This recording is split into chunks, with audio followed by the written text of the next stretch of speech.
Dando continuidade, respeitando as inscrições, vamos ouvir agora a palavra da professora Amanda Gugel.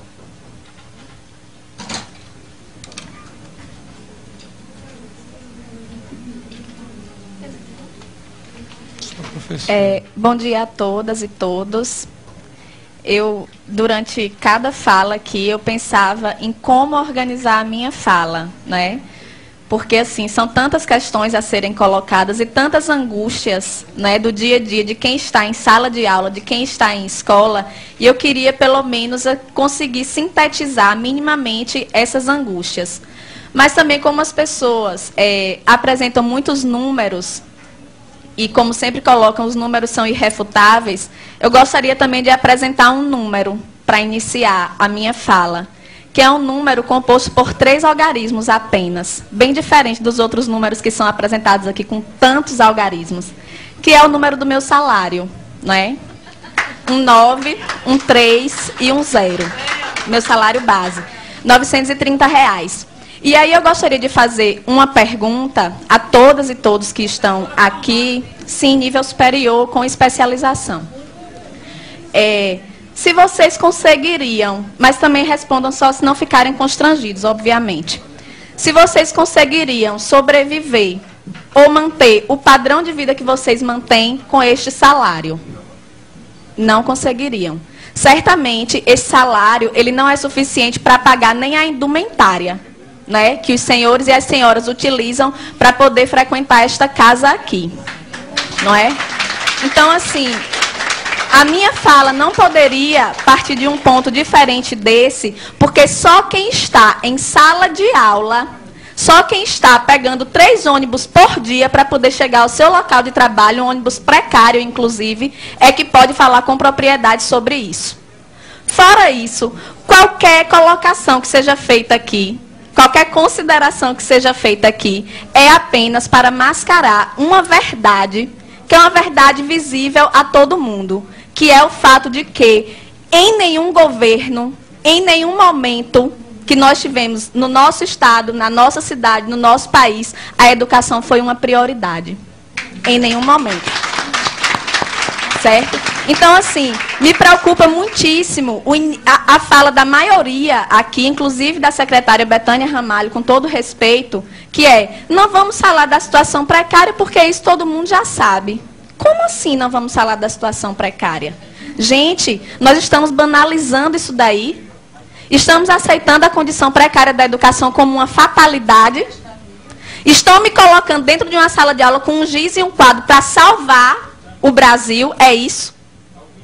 Salas de aulas superlotadas, com os alunos entrando a cada momento com uma carteira na cabeça, porque não tem carteiras nas salas. Sou eu a redentora do país? Não posso, não tenho condições. Muito menos com o salário que eu recebo. Tá certo? A secretária disse ainda que nós não podemos ser imediatistas, ver apenas a condição imediata. Precisamos pensar a longo prazo, mas a minha necessidade de alimentação é imediata. A minha necessidade de transporte é imediata. A necessidade de Jéssica de ter uma educação de qualidade é imediata, certo? Então, eu gostaria de pedir aos senhores, inclusive, que se libertem dessa concepção errônea, extremamente equivocada, isso eu digo com propriedade, porque sou eu que estou lá, inclusive, além, propriedade maior até do que os grandes estudiosos, parem de associar a qualidade de educação com professor dentro de sala de aula. Parem de associar isso daí. Porque não tem como você ter qualidade em educação com professores 3 horários em sala de aula. Certo? Porque é assim que os professores multiplicam os 930. 930 de manhã, 930 à tarde, 930 à noite, para poder sobreviver. Não é para andar com bolsa de marca, nem para usar perfume francês.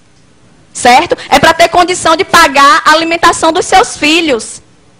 É para ter condição de pagar uma prestação de um carro, que muitas vezes eles compram, para poder se locomover mais rapidamente entre uma escola e outra, e que eles precisam escolher o dia em que vão andar de carro, porque não tem condição de comprar o combustível. Tá certo? Então, a realidade nossa, o cenário da educação do Rio Grande do Norte hoje é esse. E eu não me sinto constrangida em apresentar o meu contra-cheque, nem a aluno, nem a professor, nem a nenhum dos senhores aqui, porque eu penso que o constrangimento deve vir de vocês.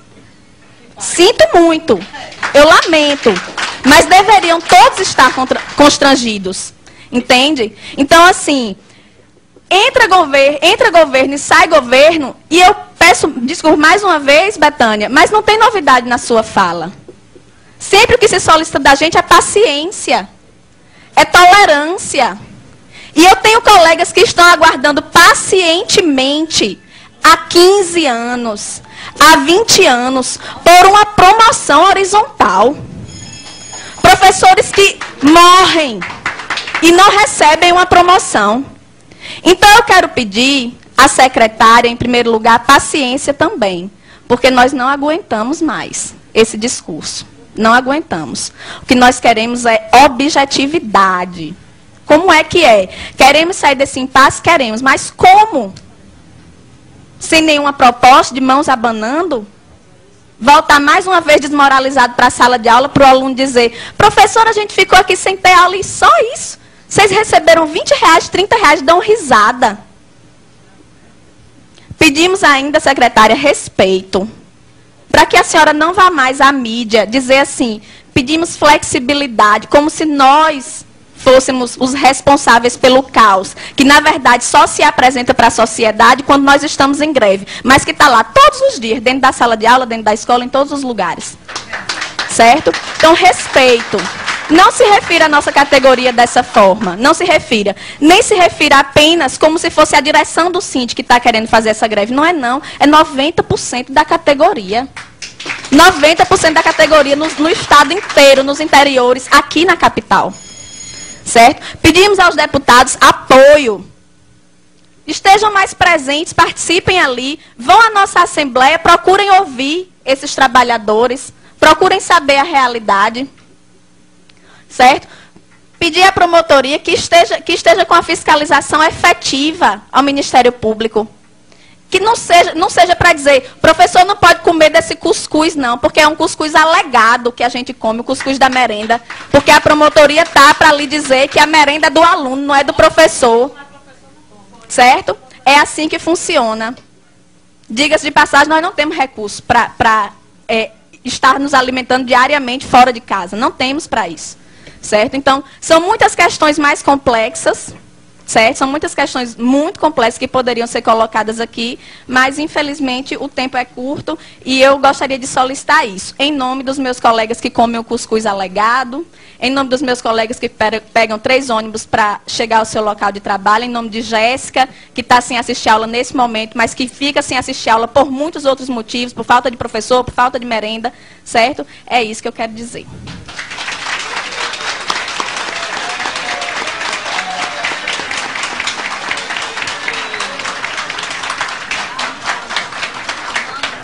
Parabéns à professora Amanda Gurgel.